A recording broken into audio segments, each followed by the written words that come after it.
Sathya Sai Speaks, Volume 8, Chapter 42. That plus and this minus. This is indeed a day of good fortune for you, for the years of intense yearning which you spent in order to witness this day have at last borne fruit. Even today you waited here long in order to earn the good fortune of the darshan, sight of your heart's ideal.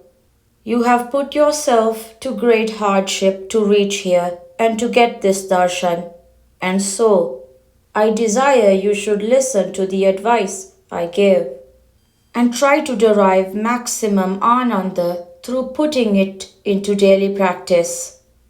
You must treasure the gems of counsel and guidance in the vaults of your hearts, realizing their innate value. Having joined this uplifting gathering of thousands of aspiring seekers, this assembly of men and women, young and old, all eager to cleanse themselves and become worthy of the divine destiny of man, you must be determined to discover the divine within yourself and fill your moments with its contemplation. The experience of this one life must be enough to show you that there is no joy unmixed with grief, that both joy and grief are short-lived and they both depend on the mind and its control. You do not require the experience of a series of lives to grasp this patent fact. This world is keeping you in bondage. It is a prison from which you must get released. You should not plan to return to it again and again. The means of this permanent release are sadhana, spiritual effort, satkarma, good deeds, bhakti, devotion, upasana, worship. All these help you by reducing your wants, by curtailing your wishes, by teaching you detachment from sensory pleasures. These are shackles which bind you to the body and the senses, to the limiting emotions of greed and hate, to the blinding passions of anger and lust. Escape from them and you will have lasting peace. True renunciation promotes spiritual progress. The eye, which is scarce 2 inches long, can see millions of miles into space, but it is incapable of seeing itself. Man too is as shrewd and as weak as the eye. He can analyze others' motives, count others' faults, map out others' skills and capacities, but he is powerless to analyze himself, his feelings and emotions. He is unwilling to discover his own faults. He cannot assess his innate skill and realize his inner reality. But the power can be acquired if you keep company with sadhakas, aspirants for spiritual progress, not otherwise. By anga, limbs, you cultivate sangha, company. By means of the proper use of the body with its limbs and senses, you are enabled to be in the midst of devoted and dedicated persons. Through sangha, you become jangam, detached. This association removes attachment to worldly things, and you become a wandering mendicant type of person. A jangam not rooted to any spot or status or standard of life or any family or group of kinsmen. Through jangam you discover the lingam, the subtle form of God. This life of true renunciation promotes spiritual progress to such an extent that you realize the formless, attributeless, absolute, symbolized by the linga. You seek God in temples and light lamps there to see Him more clearly. Learn to see Him in your own heart in the hearts of all beings. He is now not visible due to the thick dust cloud of ignorance and egoism. The cow ignores the health-giving milk it has in its own udder. It craves for the water in which rice is washed. Envy and malice force man to take the wrong road.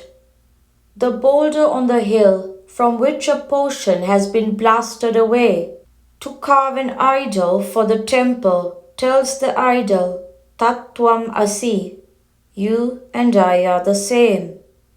This and that are of one substance. Yes, of one substance, but what a difference. The hammer and chisel have made one, a thing of beauty and a joy forever, an inspiration to make life beautiful and holy. You too must subject yourself to the hammer of discipline and the chisel of pain-pleasure so that you can become divine. The greatest single cause for darkness in the world today is envy. When one is happy and contented, others envy him and strive to ruin his peace of mind. When anyone is acclaimed as great, malice moves others to invent calumny in order to tarnish his reputation. This is the way of the world. This is the tragedy of ignorance and selfishness. They force man to take the wrong road and suffer a calamity. Take the right road, be happy and make others happy. Then your name will last even after the body disintegrates. Even when the bulb is taken off, if you contact the connection, the holder will give you a shock. So too, even when the body is gone, if the good reputation is there, it will remain in history and provide inspiration. Students must study well and earn good marks by their own sincere efforts.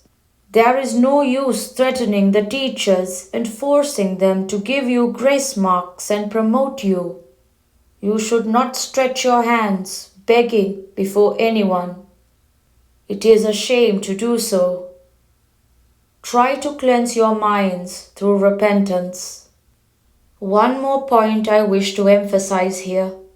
I have been touting through Karnataka for the past 5 or 6 days.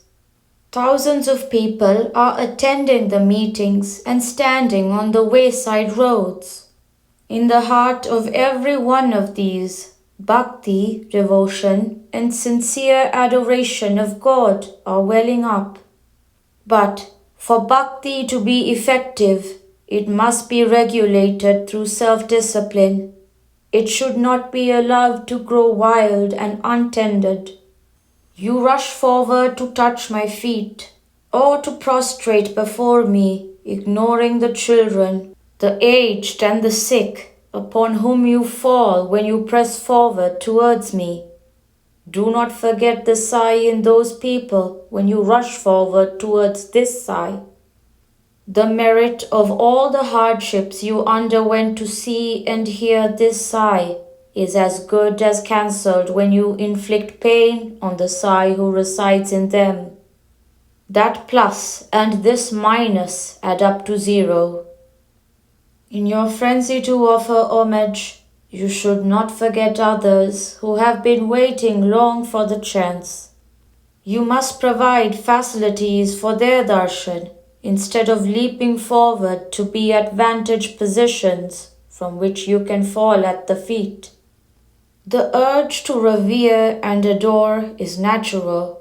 What should be checked is this disregard for the yearning of others.